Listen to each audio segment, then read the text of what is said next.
It is April 5th, and somehow I have not yet had a 5-star thriller read this year. If you include books I've DNF'd, I have read 19 thrillers so far this year, and not even one of them has been a 5-star read. My average rating of these books is a 2.6. It's low. I've had 1 stars, 2 stars, 3 stars, a couple 4 stars, but no 5 stars. And I am on a mission to turn that around. I'm starting to feel like I might not like thrillers anymore, and that's not good because thrillers make up a large majority of my reading. It's one of the things that I like to think I'm the most interested in, but I just haven't found a very, very good one yet this year. So in this video, I'm going to be reading thrillers until I find a 5-star, unless I read so many books and none of them are 5 stars, and I feel like I cannot reasonably go on. So the plan is I have 5 books lined up, 5 thriller books that I think could potentially be a 5-star for one reason or another. I've thought about what typically makes a 5-star thriller for me and the experience I have going into a book that helps me enjoy it more, and I have laid out a game plan for the types of books I'm going to be reading to hopefully find a 5-star, and maybe I won't even have to read them all. Maybe one of the first ones I read will be a 5-star. I'm not going to tell you all the books I have planned right now because I don't want to get too ahead of things, but I'll tell you the themes of what I'm looking for to see if any of these books could be a 5-star thriller. First, I have a classic. I've also organized this list into what I think is least likely to lead to a 5-star to most likely to lead to a 5-star, so that if things are looking rough in the beginning, hopefully they get better as we go along, and then I end up finding the 5-star. The first book I'm going to try is sort of a classic, not like a literary classic, but a classic staple of the thriller genre that I've heard many people love and enjoy, that I just haven't gotten around to yet, that I think could potentially be something I enjoy. I also find sometimes that when I try a new author, I can be really impressed with their work, so I have a book from an author I've heard a lot of good things about that I'm going to give a try. If by then I still haven't found a 5-star, the next book I'm going to pick up is a 2023 darling. This is a book that got a lot of love last year. I saw a lot of my friends really enjoying this. I've seen a lot of good ratings for it, and it could potentially be something I like. If we make it that far and we still don't have a 5-star, the next book I'm going to read is an ARC. I have an advanced reader's copy of a thriller book, and sometimes I find that I have a better experience reading ARCs than books that are already out because I don't have any expectations, I haven't heard any reviews, and sometimes they can surprise me. And if we make it that far, and after all of these books I still do not have a 5-star, we're gonna have one wild card at the end that will just hopefully pull it all together. That will be when I get kind of desperate, and I'm just trying to see if I have one final chance to find a 5-star read within the 5 books that I read. Hopefully it doesn't take 5 books, hopefully we can get to it sooner, but you'll just have to stick around and see. I'm gonna get started on the first book, which is a thriller classic. A lot of people love this book, and that is Sometimes I Lie by Alice Beanie.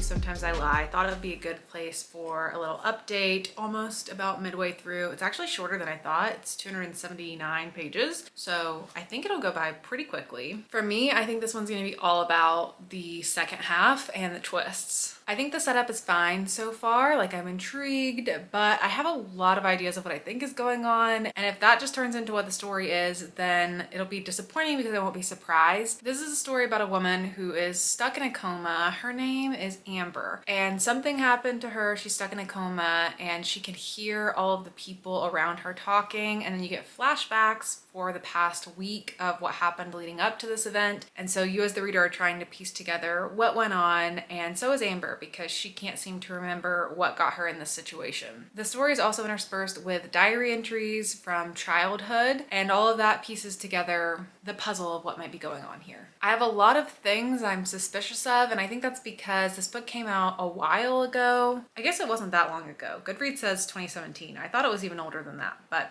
came out in 2017, so many books have been written since then, and with thrillers, there are trends in the types of plot twists that happen. So if you read an older book and you've read a lot of other thrillers since then, sometimes you can like pick up on things because you've already read books that have done that twist, whereas maybe I would have enjoyed it more in 2017. That is if it's what I think it is. Like, it could still surprise me. If it surprises me, that's gonna be great. It's gonna be a fun time. And the setup of this so far, like, I'm intrigued in what's going on. I think that there could be some compelling things maybe going on here. It does just feel like really familiar, but I think that's because I've read a lot of Alice Feeney books since this. I think I've read all of her books that have come out since this one. I think this might be the last one on our backlist that I have to read. I have had a wide range of experience with Alice Feeney books. Here's all of the books that I've read from her and all of the ratings that I've given them. It spans all the way across the board. It will be interesting to see where this one falls into place. As I've been reading more Alice Feeney books lately, what I haven't liked about her writing so much is she writes a lot of cliches into her writing. Like, she'll just fill them with paragraphs of just observations about life and being a wife and being a mother and all of these like over-the-top statements that make her prose feel very fluffy, and I just want to get to the point. I'm actually not seeing that as much of an issue in this one, which surprises me because I think this was her first book. Yeah, this was her debut novel, so I expected this one to potentially have the worst writing out of all of them, but this one doesn't do that as much. There is some of that present for sure, but usually it's more like at the beginning of a chapter or just one or two quick sentences stuffed in here. It's not overwhelming the story, so that is interesting. All in all, I'm pulled in, I'm intrigued. We'll see what happens. I hope it's not what I think has happened. If you've read this before and you're curious what my predictions are at this point, I will tell you them. I don't know if they're gonna be spoilery or not because they could turn out to be true, they could not turn out to be true, but just in case they do turn out to be true, or either way, I'll put like a minor kind of spoiler or speculation banner on the screen here, so you can skip this if you don't want to hear my thoughts and theories of what I think is going on at this point. What I suspect to be the case is, one, the journal entries that you're getting, the diary entries, they don't have a name signed on them, and so I think you're supposed to assume they're coming from Amber. I think they're coming from her sister Claire. I also think that Claire was adopted and that's being hidden from you as the reader, because there's all these phrases about like when Claire came into our family, when mom brought Claire home from the hospital, but not like when mom got pregnant or any of that, or like even her coming in as a baby. It sounds like she came in as a child, and so I think the diary entries are from Claire's POV. I think Claire, which is Amber's sister, is probably like a little messed up / evil. And I think Amber in the present day probably is like orchestrating a lot of these things purposefully. I also wouldn't be surprised if she wasn't really in a coma, if she was just laying there pretending to be in a coma so that she could try to piece together her memory before like waking up again, because she doesn't trust the situation. Although there's like certain things, she has a feeding tube, and I'm like, I don't think you could consciously be aware of a feeding tube. Maybe you could, but that sounds really awful.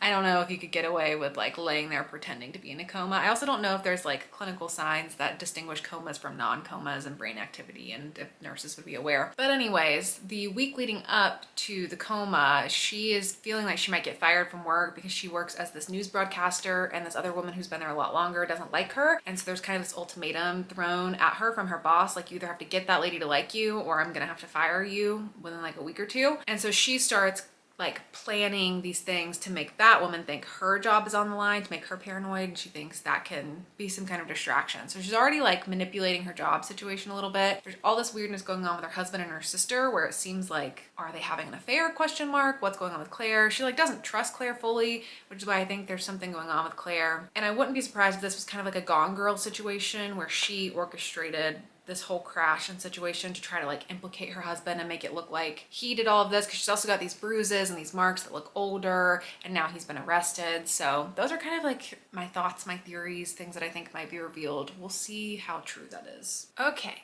So I just finished it. Not a 5-star. Don't worry, the video will go on. This was super, super underwhelming. Like, I was hooked the whole time I was reading it because I wanted to know what was happening and what the reveal was going to be. And then all of a sudden it was over and that was it. And part of the disappointment is I totally guessed exactly where this book was going. If you want to know, I'll spoil it really quickly. If you don't want to know the spoilers, just skip over this section and I'll go right back to talking about it like normal. But exactly what I thought. happened where the diary entries you were reading were Claire's, her sister's. It wasn't her biological sister. It was someone who's like adopted into her family. I guess legally adopted because she does end up doing the paperwork. So I don't know why I quotation marked that. But in the diary entries, it's coming from Claire's POV. She's talking about her friend Taylor. It turns out Amber, our main character, is Taylor. That she used to go by Taylor, now she goes by Amber. So it was just the classic thriller twist where a person has different names at different points in their lives and you're reading these two people that you think are two different characters, but it's the same character. Woohoo. That was the only thing I didn't really see coming, that I didn't guess that Taylor was Amber, but I did intuit that they were Claire's diary entries, that Claire was bad and probably responsible somehow. It wasn't that the main character Amber was like gone girling it up where she purposefully crashed the car, but Claire crashed the car. Like Claire basically tried to kill Amber, I guess. All because Amber's husband Paul found all the journal entries and he didn't like really read them. Maybe he did, I don't know. But Claire was worried about it and so she was gonna kill him and Amber didn't want him to die, and then all these things happen, whatever. And then in the end, Amber kills Claire and her husband and takes her twin babies and goes off and lives happily ever after with Paul. There's also a whole other little subplot going on about one of Amber's ex-boyfriends, Edward, who sexually assaults her throughout this book several times, and that was just like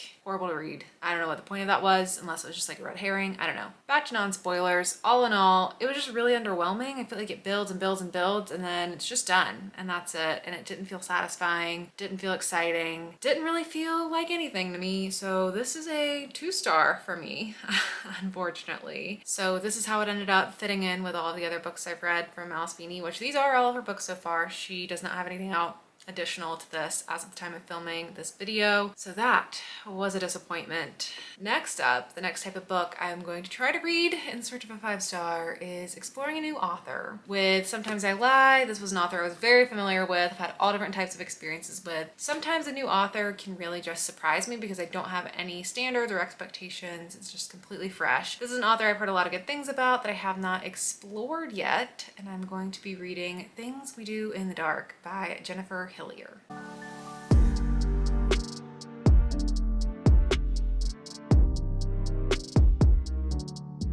I'm about 50 pages in, so I have a first little impression on Things We Do in the Dark, and so far, everything's good, everything's fine, I'm intrigued. In this story, we're following a woman named Paris Peralta, and she is like 36-ish, she's in her mid to upper 30s, and she married this guy who was several decades older than her. He is approaching 70, I think, and he was this famous actor slash comedian sort of guy back in the day, well known for a certain show he was on. Then he kind of laid low for a while, and now he's getting ready to come back and like reboot the show or do something else. But he is found dead in their bathtub and she is holding a weapon and she gets arrested and they think that she murdered her husband. So immediately she gets arrested and the story follows the investigation of who really murdered her husband, but she also has some secrets from her own past she's hiding. I think she's under a false identity. It sounds like she's connected to something that happened a couple decades ago where someone else died in some kind of situation. So that's the setup so far. I'm intrigued.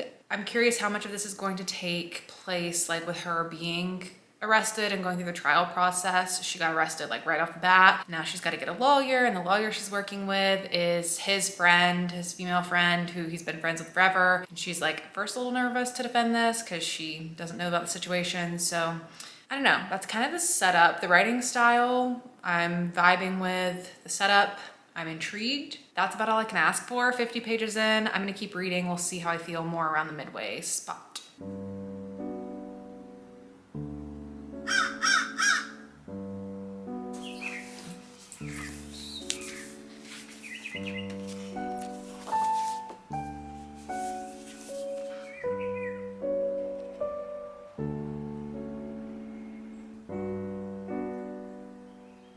I'm not quite halfway, but I got 120 pages in and it's taken a pretty drastic kind of turn that I wasn't expecting, where we get an entirely different POV. And I've been reading that for a while. I didn't think it was going to do that. I do feel like this is another book where I have it all figured out. Maybe it'll do something surprising and take some kind of crazy twist, but right now I'm just like, this seems pretty obvious where it's going. I feel like I've pretty clearly figured out the connection between what happened in the past and the present. I mean, I still have a while to go, so maybe there will be more twists and more surprises and we'll figure that out pretty quickly, and then more things will happen, but I'm getting a little bit nervous that this is gonna be another dud.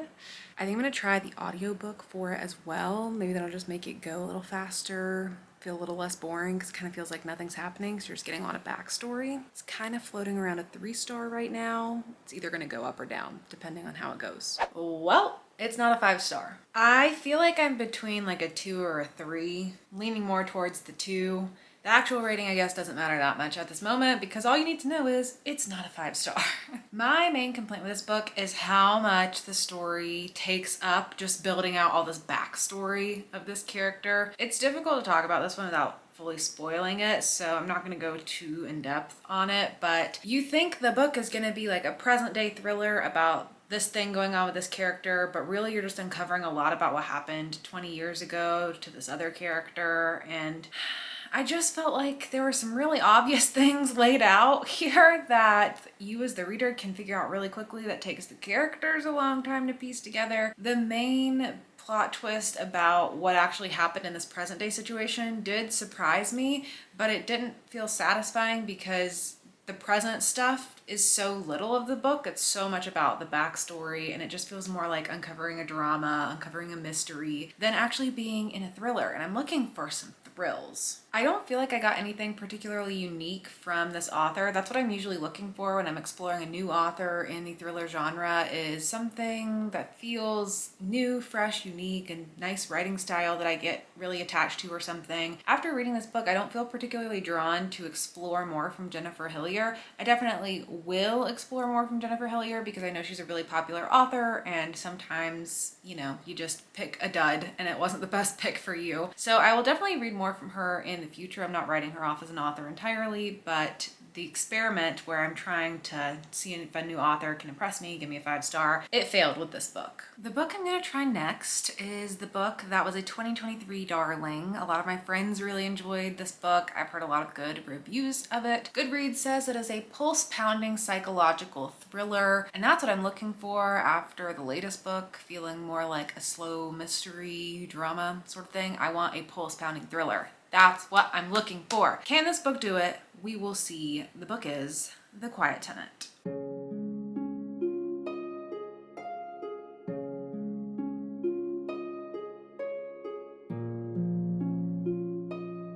I am 45% of the way through The Quiet Tenant, so coming up on the halfway mark, and I've been doing a mix of reading physically and doing the audiobook. I do have to say I think I enjoy reading it physically more than the audiobook, which is kind of rare, but there's a good portion of this book that's written in second person, and for some reason I feel like that's more effective for me to read it and like hear it in my head versus to hear someone else reading second person, but I'm still enjoying the audiobook too. And I'm just afraid to get my hopes up, but so far I am enjoying it. My very first impression of this, I started it last night, I was reading it physically in bed, and I got like 50-ish pages into it, and I was like, oh my god, I love it. I think I love it. I think this might be the 5-star. And then as I'm getting further in, I'm like, I don't know, maybe it will be, maybe it won't be. So I'm trying to temper my expectations, but I am at least enjoying it. Although I think I was enjoying all the books in the beginning. But I'm really liking the writing style, and it's gripping me. Like, I'm interested in the thriller aspect of it. So in this story, you are following a couple different perspectives of a couple different women who are all around this guy named Aiden Thomas, who is killing women, and he's specifically holding one woman against her will, kidnapping, if you will. I feel like kidnapping, like, I just think of kids. Like, is there a word for kidnapping adults? I don't know. But he has this woman who he's been keeping in a shed, and then he has to move her because he has to move houses. So you're following her perspective, and he named her Rachel. You don't know her real name. And so the sections that come from her part are written in second person, and it's like, you do this as he's da-da-da-da-da. And it's very effective at like putting you in that position. It's very haunting, that writing style. So her POV is one of the ones you're following. He also has a daughter who's 13 named Cecilia, and you get some clips from her. And then there's also this woman named Emily, who is just this lady in the town. And Aiden is known in the town as being like a handyman, super helpful. Everyone in the community really loves him. And his wife dies. And so the community kind of rallies around him in general. But Emily in particular has a crush on him. And so you're also following her perspective as she has a crush on him. And that one in particular is really weird to read because you know how horrible he is. And that he's like killing women. And then he's got this woman that he's holding. And it is strange. And so it's just like cycling through all those narratives. I think the direction the story's going is that they'll all come together and like, you know, I hope this woman gets out. He doesn't still have her hostage by the end of this story. I hope it's found out what a horrible man he is and that he gets the punishment he needs. But that's kind of the thriller aspect, is like, will he be found out? Because he's doing all of these things. He's in the house with both the woman he's holding and his daughter, and she's like 13. So like a 13-year-old can, you know, piece some puzzles together and figure some stuff out. And then Emily, who has a crush on him and is getting closer to him, is she gonna find anything out? So I'm intrigued. I'm having a good time. And there were some really good lines in the beginning too, just about womanhood and what it is to be a woman and a girl. And oh my goodness, there was some really, really gorgeous writing in this, which I think is also why I enjoy reading it physically, because then I'm like really sitting with the words versus the audiobook. But I want to like get through it. You know, I want to keep this moving in case this isn't a 5-star, because I got to keep the video moving. So I'm still going to be listening to the audio and kind of flipping back and forth. But so far, so good. I feel like I almost never do this angle, and then when I do, I'm like, do not let Ghostface scare you up there. Just giving you a little jump scare warning. But I did finish The Quiet Tenant last night. Are you ready for the grand reveal? Was this the 5-star of the video? Don't look to see how much is left of the video, because that will give it away. Just sit and pause in your anticipation for a moment. Consider it, think about it, wonder. It was not. It was not the 5-star of the video, but it was close. I'm giving this a 4-star. So we're moving in the right direction. We're getting close. We're making progress. And I'm glad I at least enjoyed it, and that I have another thriller I enjoyed this year, because those are few and far between. Just 4-star thrillers I've had this year. I think there's only been like 2, maybe 3 so far. This one might be the 3rd. But I did think the writing was just so stunning in this. It was so good, so well written. It is a little bit more of a suspense, I guess, if you're looking at subgenres of thrillers, because you're kind of wondering if the guy's going to be caught the whole time as you're seeing all these different pieces of his life come together. The reason it's a 4-star, not a 5-star, I think the middle is pretty slow. The middle drags quite a bit. And there are some things in the ending that were left a little bit unresolved that I was hoping to see a little bit more play out, get a little bit more finished out in the end. But I will say the ending scene of this book, like the last 30 to 50 pages, was so good. Like some of the most pulse-pounding thriller writing I've read in a while. As the synopsis said, that this was a pulse-pounding thriller. I was so anxious reading this, seeing how it was going to end. I literally had to take a break. I had to sit it down for a minute and take a break. I was in the last 30 pages of the book. I could have just gone through, finished the last 30 pages. I had to step away from it for a minute because I was getting so anxious reading that big final scene. I wish more of the book was like that. I feel like it could have been a 5-star if more of it felt that tense the whole time, but I don't think that's exactly what it was trying to be. I think it was really good for what it was, just not quite a 5-star for me, unfortunately. And so that means the next book that we're going to try, that hopefully for the love of God can be the 5-star, is Hunted. This is an arc that I have, and it sounds really, really good. It's called a blockbuster thriller, so it should be a little more actiony, popcorny, I hope. And fingers freaking crossed that this one's the 5-star.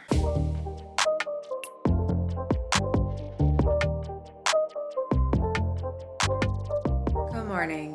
I am 27% into Hunted. I actually read this 2 nights ago. I started it, got 27% through. Read an entirely different book yesterday because I was listening to the audiobook. Didn't end up picking this one back up. So it's been 2 days since I picked this one up, which might be your first indicator that I don't think this is going to be a 5-star. I feel like 27% is a pretty decent chunk to read and get a good enough first impression to kind of know if it has 5-star potential. Could it be a 4-star? Yeah. Could it be a 2-star? Yeah. Is it going to be a 5-star? I just don't think so. So let me tell you about it first, and then I'll tell you what I'm going to do today. The synopsis of this describes something that in the first 27% I haven't even really gotten to yet. So I'm just going to kind of describe it as I've experienced versus how the synopsis describes it. There are a lot of POVs, quite a lot of POVs. And the beginning of the book, you're just kind of like, what is happening? Who are these people? What is the situation? What's going on? What's happening? It starts with these 2 characters who are kind of like young adult Age, not young adult. New adult, 18 to early 20s-ish age. A guy and this girl, and they're driving, and tensions are high. They go to this mall and they've got this plan in mind, and they're talking about this plan that Miriam, I think her name is, has for them. And they're like, we just, we're gonna do it. And then I don't know. They're just having like this really loaded conversation. The girl loses track of the guy. She's alone, and then a bomb explodes in the mall. So they were going there to plant a bomb. I don't know what the plan was supposed to be. It seems like the plan was supposed to be that they were both gonna make it out alive, but she ends up dying in the bomb. He's MIA. So that is where the book opens. And then you're following an FBI agent, Shreya, who is investigating this incident. She's trying to put the pieces together of what has gone on. And then you're following a guy named Greg, who is living at this compound, which is clearly where these anarchists, terrorists, political group are all together. And it's like Greg inside this compound, like you can tell he thought he was doing the good, right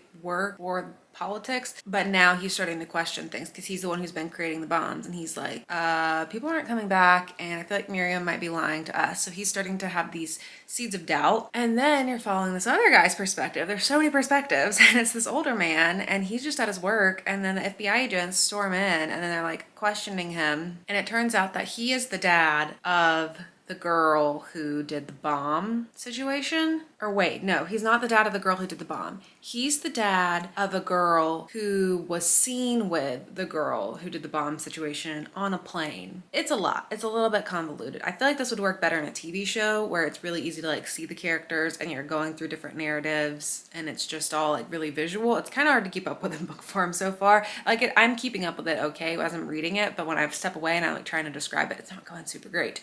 Anyway, what the synopsis lays out for you is that there's this dad, he's being questioned, right, about where his daughter is, who's kind of connected to these people. And then remember Greg, I told you his POV, he secretly ends up getting a letter out to his mom. And so when the mom gets the letter and then she sees on the news what happened and then she sees this dad's being questioned, she's like, I think our children are together and we've got to go fix this because if we take this to the cops, they're just going to go kill our kids. And so she goes to him and they're going to try to go find their children and save them from whatever is happening. So it's about like political stuff and what's the word I'm looking for? Not brainwashing, but like they end up part of this cult-like thing, this like terrorist group, and then you're following the parents trying to go get them while also following an FBI agent who's trying to solve what's going on. So it's kind of like a race against the clock. Who's going to get there first? Who's going to find out first? It does feel like a blockbuster thriller as it's described, and I do like action books like that, action thrillers like that. I saw it's actually compared to The Chain by Adrian Mankinti, which was a 5-star for me. I did love that book. So I do think it's got potential to be something I enjoy. It's just like so convoluted that I'd be surprised if it ends up being a 5-star. Maybe. I mean, I've still got 75-ish% of the book, so maybe now that I've kind of got the setup, it'll get more into like the action part, and then maybe it'll be so good that it blows me away and it makes me overlook the beginning being kind of confusing. I don't know, but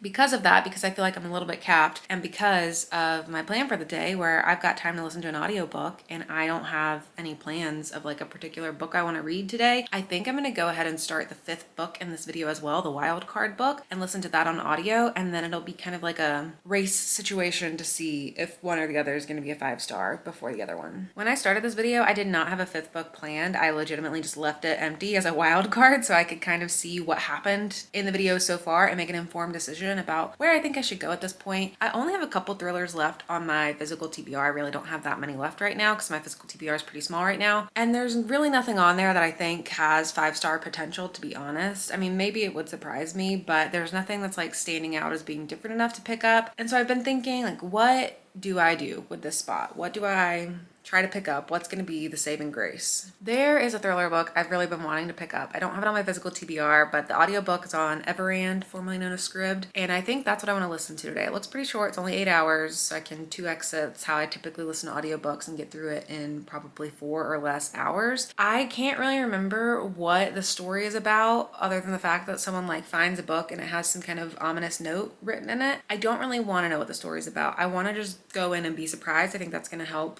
with my chances of enjoying it. I looked it up on Goodreads. The average rating's quite low, but it is, you know how the bottom, it'll show you like readers also enjoyed. The books that are listed with it are things like The Writing Retreat by Julia Bartz, which is a book with a really low average rating, but I loved it. The Last Word by Taylor Adams, like sillier, goofier type of thrillers. Those were two of my favorite thrillers last year. So I feel like this could be in line with that. Plus, people whose opinion I align with have loved this book. I've seen Jordan from Sorry Books Solid loved it. I've seen Gabby from Gabby Reads loved it. I've seen Kayla from Books and Lala loved it. I feel like this could be the one. This could be the one. And that is The Other Side of Night. So I'm gonna start the audiobook of that one. I'll give you a first impression of how it's going. That's gonna kind of determine how far I try to get into it before reading more of Hunted and like what the plan is that. I'm still gonna finish Hunted no matter what, but the point of this video is how quickly can I get to a 5-star thriller? So, you know, we've really gotta speed things up at this point, and hopefully one of these two books will be the one. I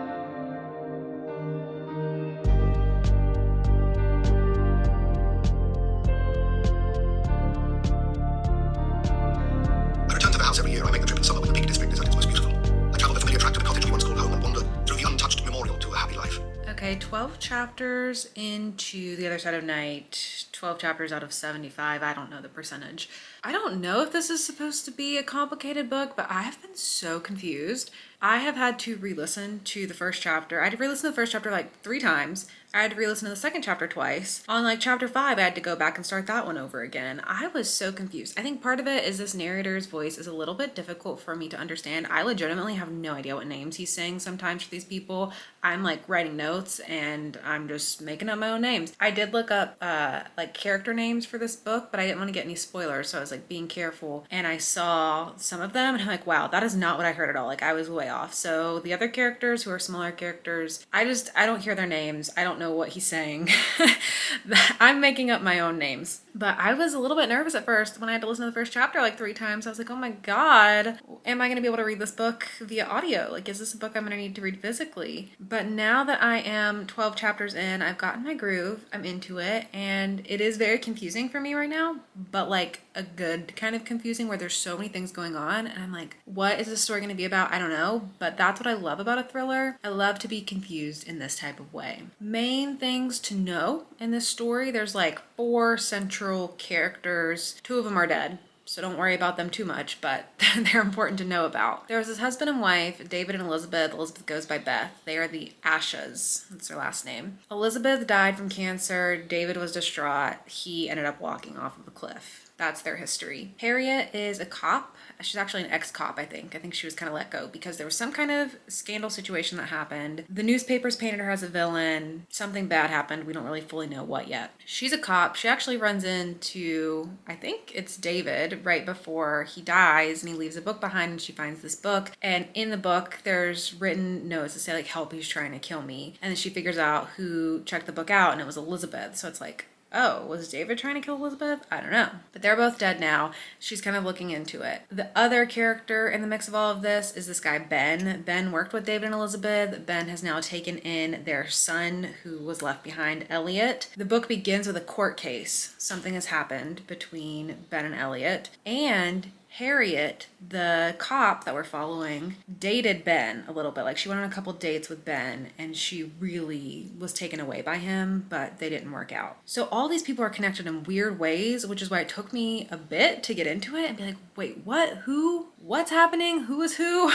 What's the mystery we're following here? But now she's starting to learn a little bit more about them. She's learning Ben is kind of weird, and they all worked together, Ben and David and Elizabeth, at this science facility at a university. They were physicists and they were working with like particle accelerators and whatnot. So there's a science angle in here too. There's a lot going on, but it's reminded me of a lot of things I really have enjoyed. Like I just recently watched the show 3 Body Problem, kind of reminded me of that with the science angle. Just reminds me of like detective-y shows that I like to watch that are really complex and like following people in a town, and I think this might be a good one. Just a quick update because I feel like this is a book where you don't want to know a lot going into it and it's just so intricate and there's so much happening. I'm 50% in and I'm loving it. I really, really, really hope it can stick the landing. Oh my God, my window's right here at my office and I just saw a squirrel like fall from the sky. I don't know where that squirrel came from. I just watched it plop on the ground and I was like, surely that must be dead. That was a really loud thump. But then he just climbed on the fence and he was good to go. That was crazy. I mean, it made like a thunk when he hit the ground. That was very concerning. Anyways, I finished The Other Side of Night. I read this book all the way through. I took a break like to eat lunch for a minute and that was it. I just sat and listened to the entire audiobook and now I'm done. Are you ready for it? Are you ready for the grand reveal? I think I did it. I think I found the 5-star. I was really losing hope. I didn't know if I would be able to achieve it. I really didn't know. But I think this checks all my boxes. I loved this book. I was so intrigued the entire time because I was so confused. And there was so much I was trying to piece together that I couldn't put together on my own that kept me so hooked in the story without detaching me from the story. Like it was the perfect amount of confusion. And then in the end, the direction it goes, I had a sense of what direction I thought it was probably going to go based on how I've heard people talk about it. And I love when a thriller just kind of goes off the rails. And this one definitely goes off the rails. And the way it all comes together and the love story at the center of this, I mean, this was good. This is my 5-star thriller. I didn't know if this would happen. Wow. That is amazing. I know I said earlier, like books that were being recommended along with it on Goodreads were like The Writing Retreat and The Last Word. It's not ridiculous in that way where those are kind of like campy books. This isn't campy. This is a pretty heartfelt thriller and it's kind of a slow burn suspense mystery kind of vibe with it all as well. But wow, I mean, there are just so many pieces. I would love to see this as a TV show. I think this would be such a good limited series, 8 episodes. It would be amazing. Like this feels like something Netflix could easily adapt. I want to see it. Netflix, if you're watching, read this book. Whoever is responsible for that at Netflix, read it, put it on my screen. I want to see it. Also, don't feel like I'm just giving this a 5-star because I want the video to be over. This is truly a 5-star thriller. Like, this is unique. It is fresh. It did something bold. It surprised me. It was all of the things and it had heart to it. And I love when a thriller has a heart to it. I would have felt fine leaving this video without a 5-star if that's what it had to be. I would have just ended it at 5 books and said maybe a part 2 will come along. But wow, I found my first 5-star thriller of 2024. How exciting. I do still plan on finishing Hunted. I'm gonna still keep reading that. Like that's the next book I'm gonna keep reading. But the plan is the video ends when I find the 5 stars. So here we are, we reached the end. I will let you know my final thoughts about Hunted in my April wrap up. Whenever that comes at the end of the month, you can look out for that. Or if you want to follow me on Goodreads, I will post my review there before the end of the month. But yeah, I did it. Goal accomplished. We found the 5-star. That was incredible. I think I've had a 5-star horror book this year and a mystery book, but now I'm like, I need to check all of my main genres that I like to read and see if there's anything else that I should do this for, because having like a focused plan really got me to the 5-star. And I would not have picked up this book if I had not done this video. I wouldn't have picked it up right now. I would have picked it up eventually, but I don't own it on my physical TBR. It was like loosely on my radar, but I wasn't prioritizing enough. Even though I thought I would love it, I just wasn't putting it up on the radar because I still have another like 12 books to go on my TBR or whatever. So what a good focused way to really be like, let me just try to read the best thrillers I think are out there right now that I can really enjoy. And then what do you know, it worked out. So that is a wrap on this video. Let me know down below if there are any other 5-star thrillers that you've read that you don't think I've read that I should check out, because I do need, you know, more than one in the whole year of 2024. I would like to find more. And if you've read my 5-star thriller, The Other Side of Night, let me know what you thought of that down below in the comments as well. But that is it for me. Thank you so much for watching, and I'll see you all in my next video. Bye.